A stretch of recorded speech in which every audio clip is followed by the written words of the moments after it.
Bonjour à tous. Bonjour tout le monde. On est heureux de vous retrouver. On espère que vous allez bien. On va vous parler quelques secondes, quelques minutes du millésime 2019. Puis aussi, tout d'abord, on voulait faire un petit peu un point sur la situation au domaine, puisque comme vous, on vient de vivre quelques mois un petit peu particuliers, quelques semaines un petit peu particulières.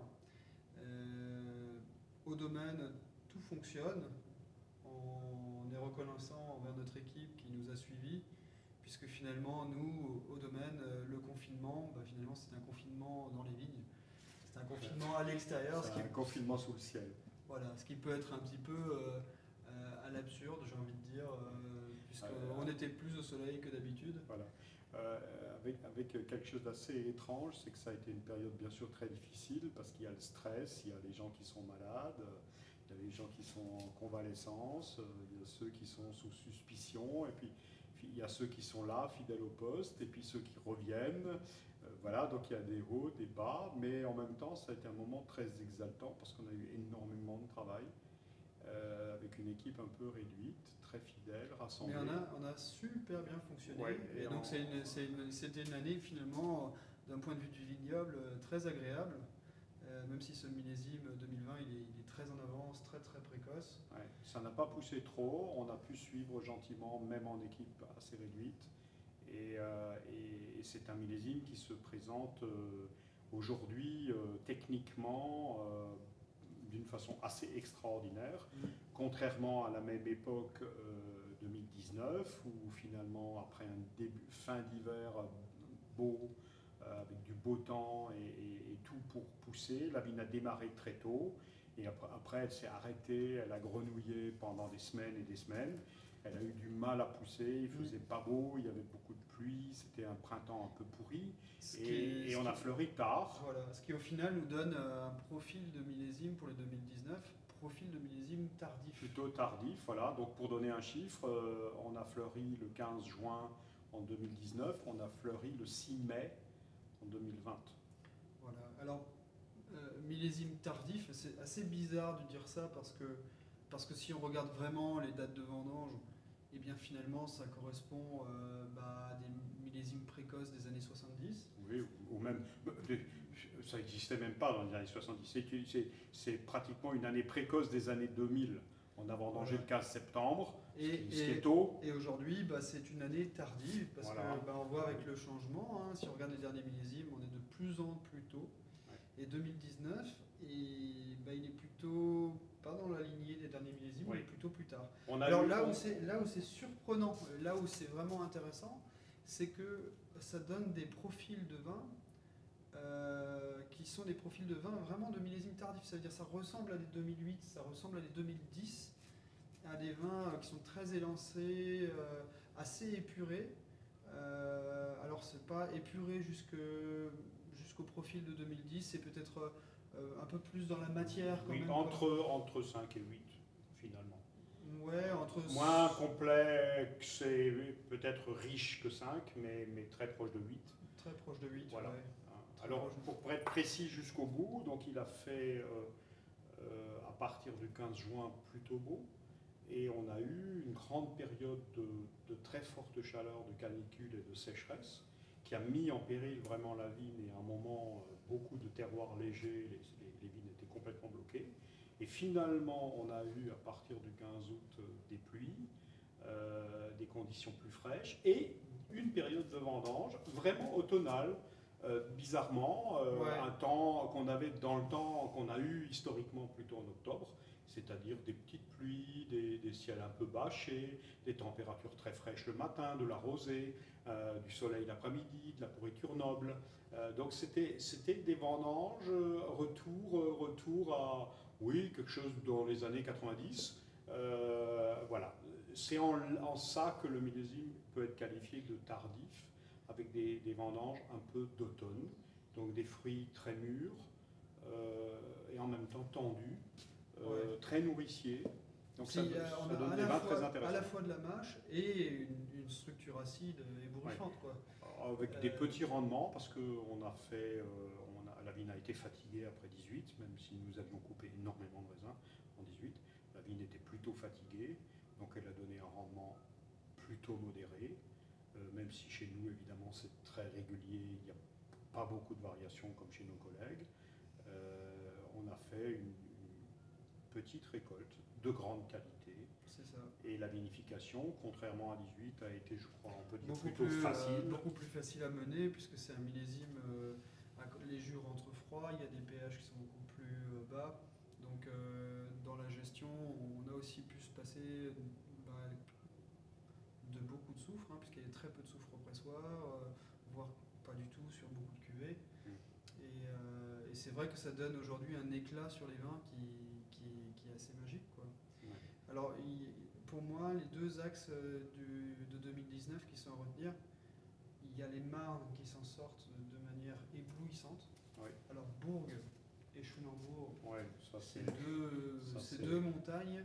Ouais. Et ces deux montagnes, pour une raison particulière, c'est que habituellement, les Marnes sont des vins qui ont besoin de temps pour se mettre en place, pour se dévoiler, reprendre le côté pierreux. Et là, même en élevage à la cave, on a tout de suite le pierreux. On a tout de suite dans le minéral, Le graphite. le graphite. Et donc, on sent que la signature, elle sera assez dévastatrice. assez énorme. Après, derrière, il y a tout de suite les calcaires avec Ouais. des réussites qui sont vraiment impressionnantes. Grasberg et Altenberg sont grandioses. Je réfléchissais. Rothenberg aussi Rothenberg sur aussi, un profil de vin un petit peu plus sec sec, que de millésime. voilà. Il n'y a presque pas de résiduel, Ouais, ce qui est presque étonnant pour un Rothenberg, ouais. mais qui au final fait un vin avec beaucoup d'accueil, Oui, et puis- peut-être plus accessible sur la table. Ouais. Et puis toujours la fantaisie, le côté joyeux, le côté sautillant, le côté festif, le côté séducteur. Rothenberg, c'est toujours ça. Grasberg est plus hiératique, plus développé, plus charnu, avec beaucoup plus d'exotisme. Plus de largeur et d'épaule plus aussi. de largeur d'épaule. Et puis enfin, il y a l'Altenberg qui est... L'Altenberg, alors là, je réfléchissais en descendant. L'Altenberg, je le mettrais dans un trio avec 89, avec peut-être 2005. Je le mettrais là, dans ces millésimes-là où j'ai eu... je pense que c'était vraiment authentiquement des grandes matières. Ouais, mais même 2005-2008, entre les deux, ça... Ah oui, le 8 et le 5 sont très très proches. Absolument, Ça je suis pourrait... d'accord. Il y a un peu plus de botrytis en 5 qu'en 8. Ouais. C'est vrai qu'on est... Et là, il y a quelque chose qui, pour moi, les rapproche quand même des 8, c'est qu'il y a une notion d'éclat. Ouais, Et d'acidité visible. Et il y a de l'acidité visible. Vivacité. C'est des vins qui ont vraiment de l'éclat. Ils sont éblouissants, les calcaires, pour ça. Après, on a une confirmation à la cave, c'est que sur les sols légers de type granit, il est pour moi maintenant totalement évident que la complantation et la complexité de l'encépagement sur ces terroirs-là, elle est une nécessité si on veut faire un vin complexe et abouti. Langenberg est dans son style très particulier, très précis, très salin, très long, pointu, avec une grande vivacité. C'est un exemple de grand vin. Franchement, je ne suis pas né sur le granit, mais j'apprends. Et je dois dire que c'est un vin qui m'a assez bouleversé. Engelgarten, voilà, je retrouve ce torrent pierreux qui me charrie la bouche avec des chaleurs et des froids et des amertumes, comme une sorte de billes qui viennent rouler, il est vraiment extraordinaire. Voilà, donc, et puis il y a quelque chose qui est aussi assez marquant. On a très souvent, on va dire les dernières années, on a mis en place au domaine souvent des élevages sur 2 ans. Parce que y a des vins qui en ont besoin régulièrement, qui n'ont pas fini forcément leur fermentation, qui n'ont pas encore posé les lits. Donc plutôt que de les mettre en bouteille à l'été et de pousser les choses, on les laisse faire 1 an de plus à la cave pour tout simplement leur laisser le temps, comme on aurait dû toujours faire, leur laisser le temps de terminer leur cycle. Et cette année 2019, elle est marquante parce qu'il y a beaucoup de vins qui ont quand même fermenté assez facilement, sont allés au bout, et ça participe au côté très précis, droit et éclatant. Oui. Et il y a quasiment que Grünspiel qui doit encore refermenter un petit peu faire encore là. vraiment un parcours à faire, mais elle reste, et on peut dire, très très aboutie. C'est un Ouais. plaisir de venir goûter. C'est un moment de relâchement, de bonheur, d'absence d'inquiétude. Voilà, c'est très agréable de descendre à la cave. On est serein. La Voilà. situation du vignoble global, peut-être vous l'avez vu, ou compris ou appris, elle n'est pas bonne. Bah, disons, la question du confinement, du Covid n'arrange pas forcément Non, des soucis qui existaient par ailleurs. Voilà. Donc on est dans une situation pour le vignoble alsacien qui peut être un petit peu compliquée, ce qui est surtout, ce qui pour nous renforce notre conviction qu'on est plutôt dans la bonne direction. Voilà. Parce que finalement, bah, notre modèle il semble fonctionner et justement, on tenait tous à vous remercier de nous avoir soutenus, épaulés. Voilà. On avait fait Et une confirmer dans l'idée que la qualité n'est rien sans l'identité.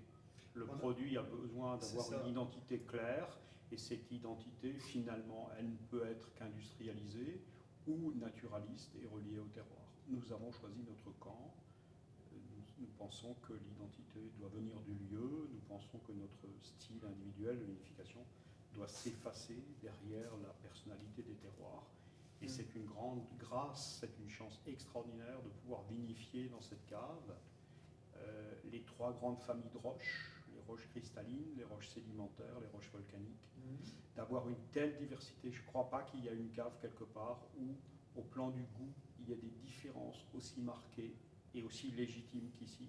Donc ça, c'est très très important parce que ça, c'est un patrimoine très solide, fondé sur la profondeur du paysage, sur la géologie, sur l'histoire aussi du passé, sur l'histoire des gourmets.